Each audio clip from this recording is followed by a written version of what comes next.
네, 오늘 첫 번째 코너는 썰 트렌드입니다. 예, 썰 트렌드 함께 해주실 우리 KT 경제경영연구소 김재필 팀장 자리에 모시겠습니다.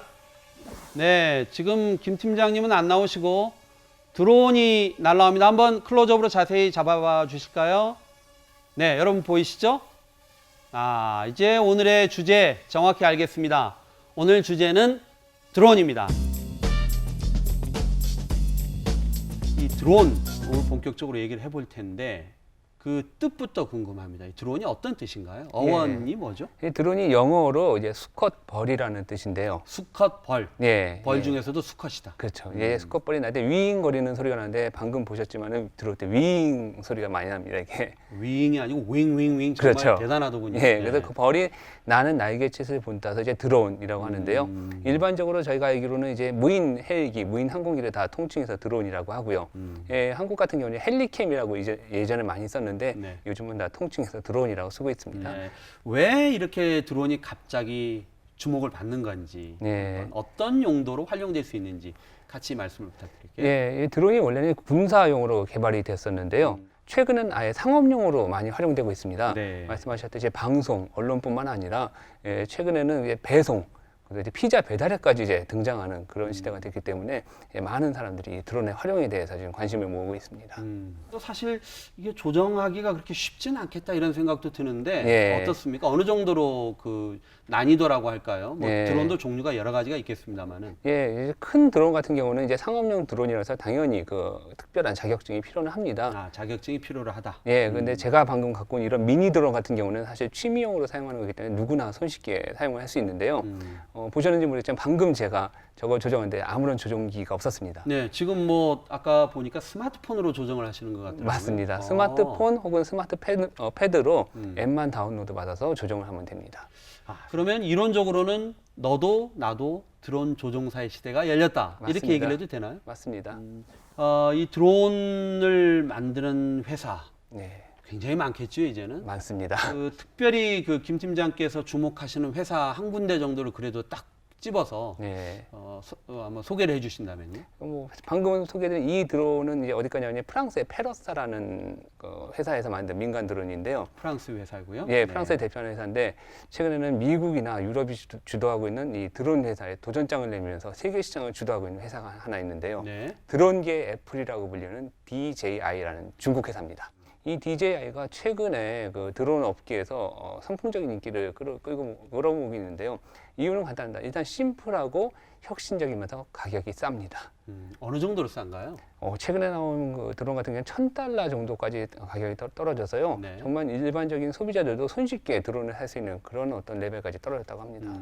보통 우리가 $1,000 하면 이제 뭐 쉽게 안 와 닿으실 수 있지만 한국에서 나오는 가장 최신의 고가 스마트폰 가격 정도. 맞습니다. 그런 정도면 DJI에서 만든 제대로 된 네. 드론을 구입할 수 있다. 그렇죠. 자, 그렇다면 이 DJI를 예로 드는 것처럼 결국 중국 기업이 이 드론 시장에 애플처럼 신데렐라처럼 지금 등장을 하고 있다 이런 얘기인데 예. 미국이 어쨌든 드론에서는 가장 앞선 나라 아닙니까? 그렇죠. 뭐 지금 우리가 흔히 아는 것처럼 뭐 구글이나 아마존 같은 데서도 드론을 통한 여러 가지 상업적 이용에 대한 계획도 가지고 있었고요. 예. 근데 어떻게 보면 미국이 살짝 주춤하는 사이에 중국이 치고 나간다 이런 그렇죠. 인상이 강하거든요. 맞습니다. 한번 세계의 드론 시장을 전체적으로 정리를 해 주신다면요. 예, 미국이나 이제 유럽이 기술을 앞세워서 이제 드론 시장을 처음에는 주도를 해나갔었는데요. 규제 때문에 약간 좀 주춤하고 있습니다. 아무래도 이제 상업용으로 하다 보면 여러 가지 리스크가 있고 그걸 이제 규제하다 보니까 산업이 좀 축소되는 경향이 있는데요.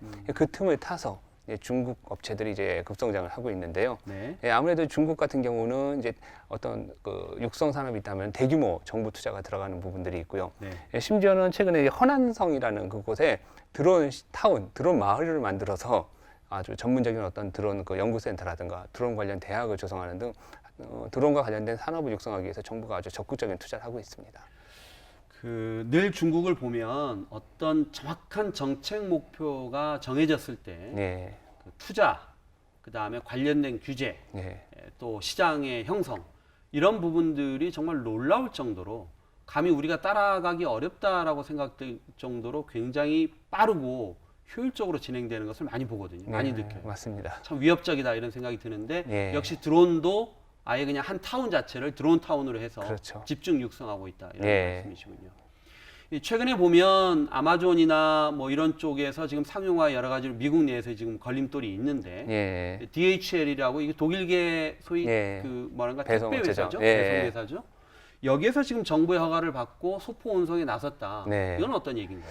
예, 유럽에서 세계 최초로 이제 상용화에 나선 이제 사례인데요. 이 DHL이라는 업체는 이제 배송 업체로 유명하지 않습니까? 네. 이 배송 업체에서 이제 드론을 이용해서 물품을 배송하는 첫 사례가 나왔다고 합니다. 이게 이제 어디에 하냐면은 이제 그 조그만 섬이 있는데요. 거기 섬이 이제 위스트 섬이라고 하는 섬이 있는데 그 섬에 소위 말하는 구호물자라고 저희가 하죠. 약품이라든가 어떤 비상약이라든가 혹은 긴급한 비상식량이라든가 그런 것들을 전달해 주는데 이 드론을 이용했는데 이 드론의 이름이 이제 파셀콥터입니다. 그래서 소포의 파셀과 그 헬리콥터의 콥터를 붙여서 파셀콥터라고 해서요. 첫 상용화에 성공했다고 합니다. 사실 이렇게 어떻게 보면 사람들이 직접 가기 어려운 그 굉장히 떨어져 있는 지역들이 많이 있잖아요. 네. 뭐 대표적으로 섬, 그렇죠. 특히 날씨가 안 좋을 때는 배도 가기 어렵고. 맞습니다. 이럴 때 이제 드론을 이용을 하면 상당히 긴급한 일들, 그렇죠. 뭐 약을 전달한다든지 예. 이런 부분들은 굉장히 효율적이다 이런 맞습니다. 생각이 드는데 예. 한 가지 이제 좀 궁금한 부분은 그럼에도 불구하고 날아다니는 거기 때문에 예. 뭐 바람의 영향이라든지 그렇죠. 또 조종 미숙으로 인한 파손 같은 것들에 대한 염려는 늘 따라다니지 않을까. 맞습니다. 지금 유럽에서 이 파셀콥터를 날렸을 때 방금 말씀하신 기술적 부분들에 대해서 상당한 그 고민과 또 오랜 그 훈련을 거쳤다고 합니다. 이 파셀콥터도 날리는데 거의 한 몇 년 동안 시험 비행을 해서 여러 번의 그 실패도 있었는데요. 네. 이 결국에는 이제 그 북해의 그 차가운 어떤 그 비바람이라든가 그런 것도 견뎌내고 예, 무게도 이제 충분히 견뎌낼 수 있는 드론을 만드는데 성공을 해서 이번에 파셀콥터가 나온 거고요. 네. 이제 규제 문제에서도 이제 상업용 부분에서 서서히 이제 규제를 완화하고 있는 추세는 맞습니다. 예, 무게의 어떤 그런 중량도 이제 어느 정도 그 폭을 넓히는 것도 있었고요. 그다음에 낮 시간에 이제 지금 제한된 부분도 서서히 시간을 늘리고 있는 추세여서 향후에 이런 어떤 상업용 취미용으로는 지금 많이 날리고 있어서 이제 물론 공터에 가면은 종종 볼 수는 있습니다 지금. 근데 이제 상업용으로 되기 위해서는 어떤 그런 안전성의 문제, 또 추락했을 때 어떤 책임 소재의 문제 그런 것들도 다 이제 어떤 규제적으로 처리를 한 다음에 그런 것들이 다 해결되면은 향후에는 아마 몇 년 이내에는 정말 하늘을 뒤덮을 정도로 많은 드론들이 날아다닐 거라고 예상하고 있습니다.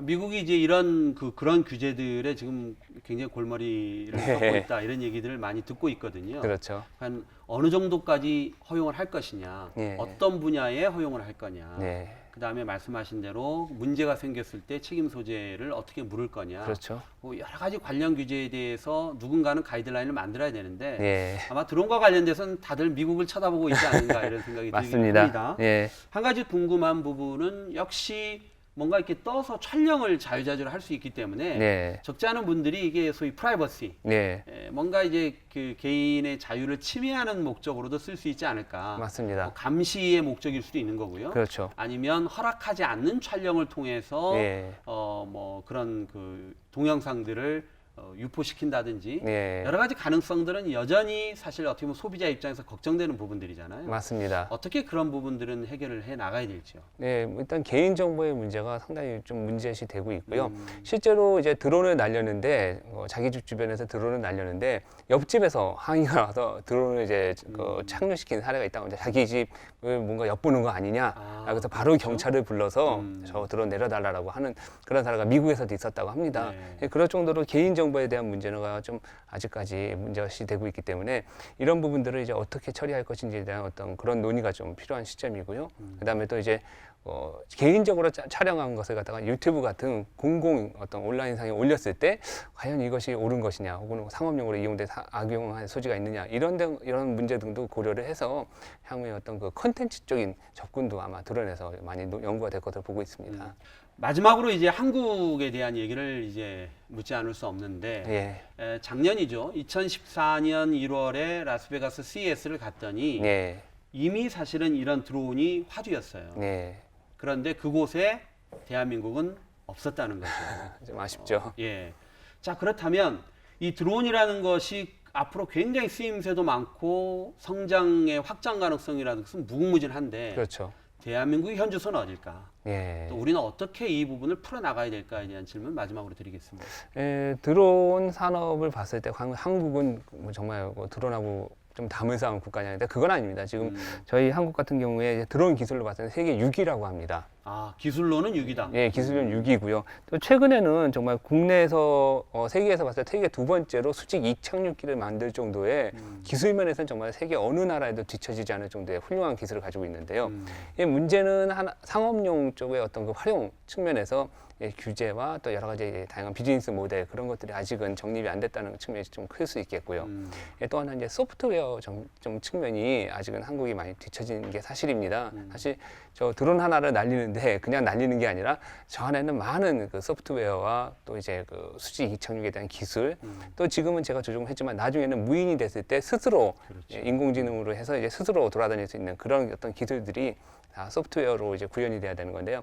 아직까지는 저희는 그런 하드웨어는 앞서 있는데 소프트웨어 측면이 좀 많이 보강돼야 되는 측면이어서 이 부분만 잘 커버가 된다면은 한국도 분명히 그 세계를 주도할 수 있는 그런 드론 종주국이 되지 않을까 그렇게 보고 있습니다.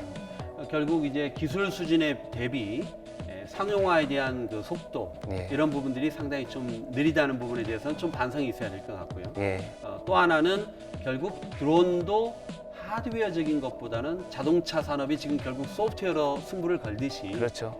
결국 드론 산업도 결과적으로는 소프트웨어에서 경쟁력을 찾을 수밖에 없지 않을까. 예, 이 맞습니다. 두 가지 점에 있어서는 우리 지금 정부라든지 관련 산업 쪽에서 많은 노력들이 더 경주돼야 될 필요성이 있다. 예, 이렇게 정리해 볼 수 있겠네요. 예, 자, 오늘 뭐 또 첫 번째 이 가상 현실에 비해서 드론 가지고 나와 주셨는데 정말 흥미진진합니다. 네. 우리 세 번째 정거장에서 더 재밌는 주제로 만나 뵙겠습니다. 고맙습니다. 네, 감사합니다.